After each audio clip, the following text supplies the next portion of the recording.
Muy bien, vamos a hablar de la meningitis bacteriana aguda, y quiero que esto quede claro desde el primer segundo. No estamos ante un caso más, estamos ante la emergencia neurológica por excelencia. Una situación donde literalmente cada minuto que pasa juega en nuestra contra. Nuestra actuación tiene que ser sencillamente impecable. Para empezar, un caso clínico, un escenario que seguro nos resulta familiar. Tenemos a un chaval de 14 años, empieza con malestar, fiebre, dolor de cabeza y de repente el cuadro se tuerce. Evoluciona a somnolencia y finalmente una convulsión. ¿Qué se nos enciende en la cabeza? Exacto, este es el pistoletazo de salida. A partir de aquí, el cronómetro está en marcha y no podemos fallar. Entramos en materia. El primer pilar, y el más importante de todos, es tener un altísimo índice de sospecha. Vamos a repasar juntos cuáles son esas señales, esos signos de alarma que nos tienen que hacer saltar de la silla y pensar, ojo, que esto puede ser una meningitis bacteriana.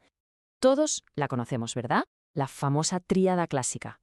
Fiebre, rigidez de nuca y alteración del estado mental. Nos la grabaron a fuego en la facultad. Pero ahora, en la trinchera, en la urgencia. Seamos sinceros, ¿con qué frecuencia se presenta el paciente con el pack completo? La realidad clínica suele ser otra. Pues miren este número, solo un 44%. Piénsenlo, si nos quedamos esperando a ver la tríada del libro, se nos van a escapar más de la mitad de los pacientes. Y eso, en esta patología, es una catástrofe. Es un error que simplemente no podemos cometer. Esto nos lleva a una conclusión fundamental. Hay que pensar más allá de la tríada, sobre todo en los grupos más vulnerables. En los neonatos los signos van a ser súper inespecíficos, un bebé que está raro, letárgico, irritable, y en el otro extremo, en un anciano, a lo mejor solo vemos un cuadro confusional agudo sin más. Ahí es donde tenemos que estar finos y sospecharlo. Bien, ya tenemos la sospecha clínica encima de la mesa. ¿Cuál es el siguiente paso? Pues confirmarla.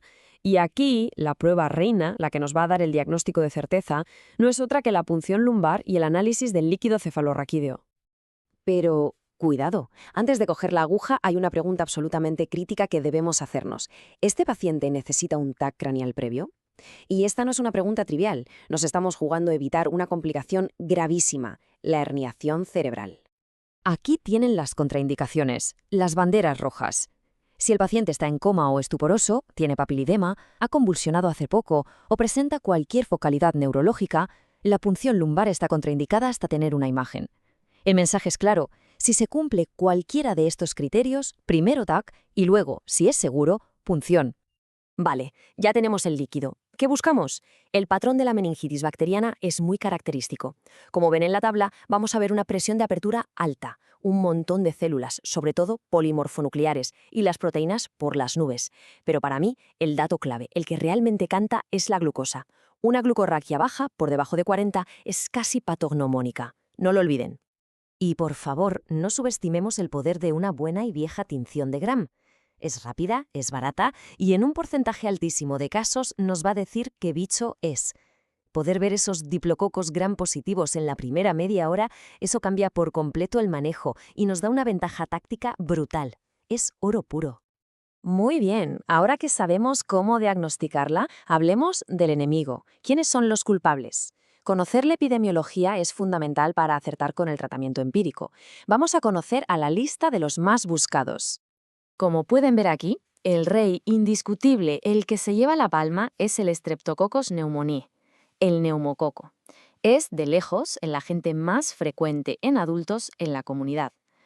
Y este simple dato es la razón por la que nuestra pauta empírica inicial siempre debe cubrirlo con garantías. Pero podemos afinar todavía más. La historia clínica nos da pistas cruciales. Si el paciente viene de una otitis o una sinusitis, piensen en neumococo. Si es un anciano, está embarazada o inmunodeprimido, hay que ponerse un post-it mental gigante que diga listeria. Si es un adolescente en una residencia de estudiantes, pensemos en meningococo. Cada dato cuenta.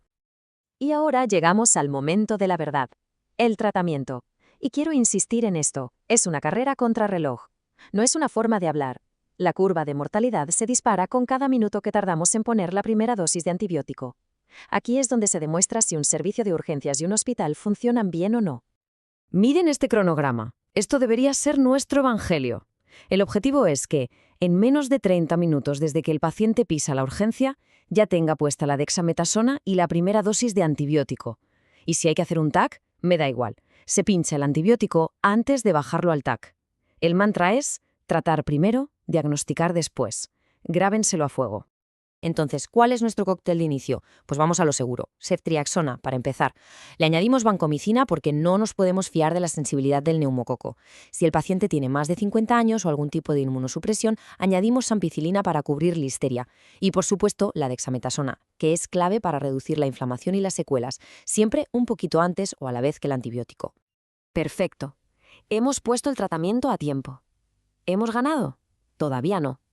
¿La batalla contra la bacteria? Puede que sí, pero ahora empieza la lucha contra las complicaciones y tenemos que estar muy, muy atentos.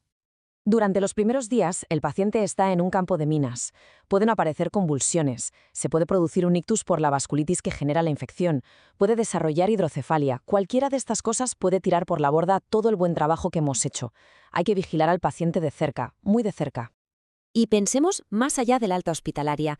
Este número es para reflexionar. Un 32%, casi 1 de cada 3 supervivientes va a tener problemas cognitivos de por vida.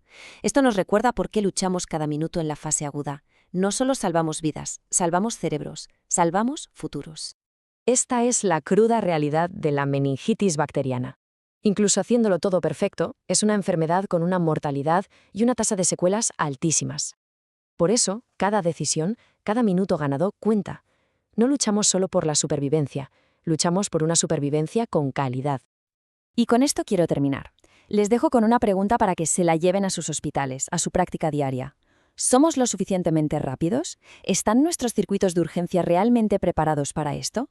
La evidencia es demoledora, el tiempo es cerebro, y optimizar esos primeros minutos es nuestra principal responsabilidad como neurólogos para cambiar de verdad el pronóstico de estos pacientes.